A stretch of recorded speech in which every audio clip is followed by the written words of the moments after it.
Nah, alhamdulillah wassalatu wassalamu ala Rasulillah. Nah, kita bacakan sedikit ya buku dari pembahasan dari doa dan wirid yang ditulis oleh Ustaz Yazid bin Abdul Qadir Jawas rahimahullahu taala.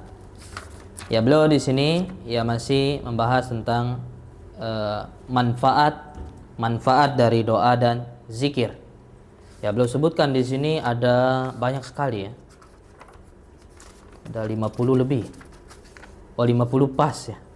Pas 50 beliau tulis. Nah, mungkin lebih banyak lagi ya. Cuma beliau cukupkan sampai 50. Nah, yang ke-16. 16 ini sudah dibaca? Belum ya? Nah, yang 16 di antara manfaat ketika kita berdoa dan berzikir kepada Allah, menghidupkan hati.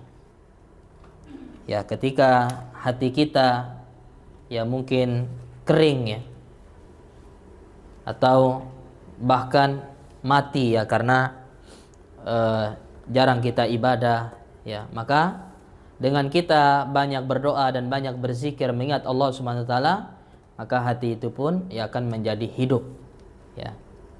Jadi zikir ini ya seperti air gitu ya bagi tanaman ya, seperti air bagi apa? Tanaman. Atau di sini dikatakan oleh Syekhul Islam Ibnu Taimiyah rahimahullah, fungsi zikir bagi hati itu sama dengan air bagi ikan ya, atau air bagi ikan.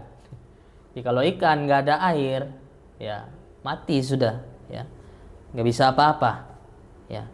Maka begitu juga dengan hati kita ini ya butuh kepada zikir ya. Kalau nggak zikir maka akan apa? Akan mati hati kita.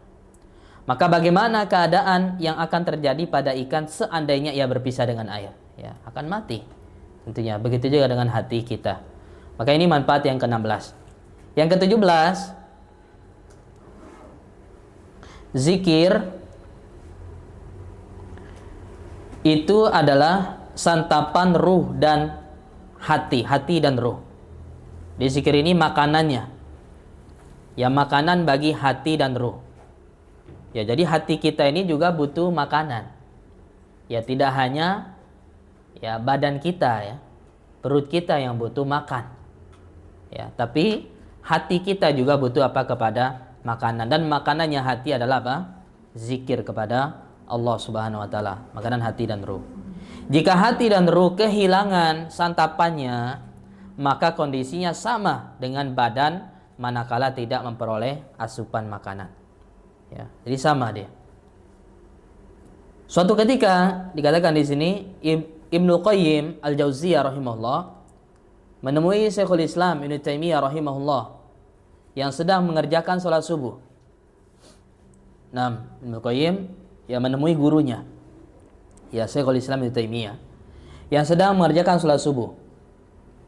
Setelah sholat, dia pun berzikir kepada Allah hingga pertengahan atau menjelang siang.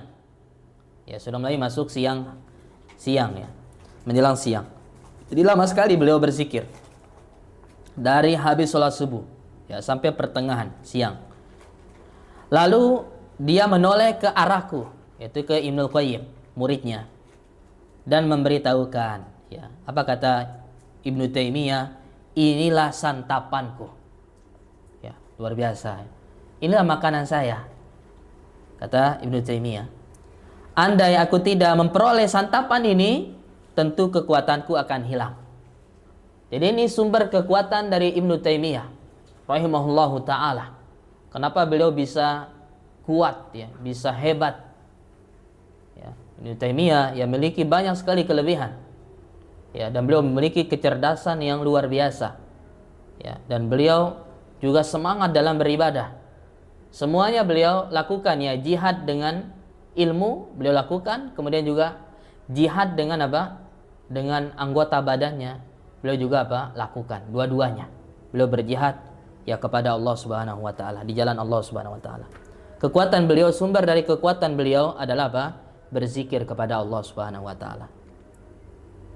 Syekhul Islam rahimahullah kemudian berkata, aku tidak meninggalkan zikir terkecuali dengan niat mengistirahatkan jiwaku. Ya. Istirahatkan ini artinya persiapan untuk kembali berzikir. Jadi beliau kapan beliau berhenti berzikir? Ketika istirahat, tidur ya. Ketika tidur baru beliau apa? Berhenti berzikir. Tapi selain itu tetap beliau gunakan untuk apa? Berzikir kepada Allah Subhanahu wa taala. Beliau basahi lisannya dengan memuji Allah Subhanahu wa taala. Sebagaimana Nabi SAW. Ya, disebutkan oleh Aisyah, Nabi itu apa? Kana yazkurullah fi kulli ahyanihi. Nabi itu senantiasa berzikir kepada Allah Subhanahu wa taala dalam semua keadaannya. Saat berdiri, saat duduk, ya saat berbaring atau saat beliau berjalan, ya beliau isi dengan apa? Mengingat Allah Subhanahu wa taala, memuji Allah Subhanahu wa taala. Nah, ini yang ke-17. Kemudian yang ke-18, di antara manfaat doa dan zikir membersihkan hati jiwa dari karatnya. Ya, jadi hati ini bisa berkarat. Ya, sebagaimana besi. Ya, hati juga bisa berkarat.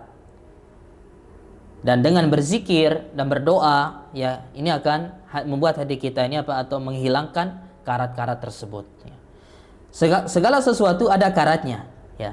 Dan karat pada hati kita adalah lalai serta hawa nafsu.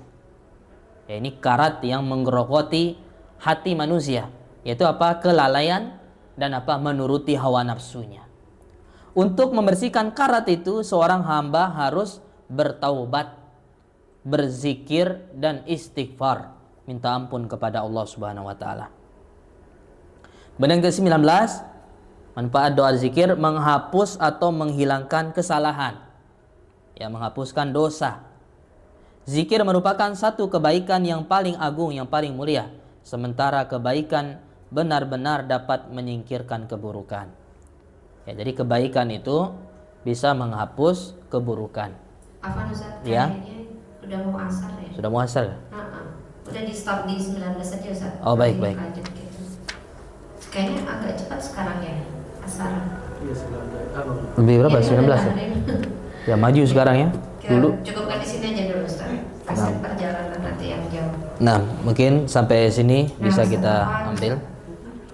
Mudah-mudahan apa yang kita kaji, yang kita pelajari bermanfaat dan yang paling penting bisa kita amalkan ya dalam kehidupan sehari-hari. Demikian kita tutup dengan baca doa kafaratul majlis. Subhanakallahumma wa bihamdika asyhadu an la ilaha illa anta astaghfiruka wa atubu ilaik. Wassallallahu ala nabiyyina Muhammad wa ala alihi washabbihi wasallam. Wa akhiru da'wana alhamdulillahi rabbil alamin. Wassalamualaikum warahmatullahi wabarakatuh.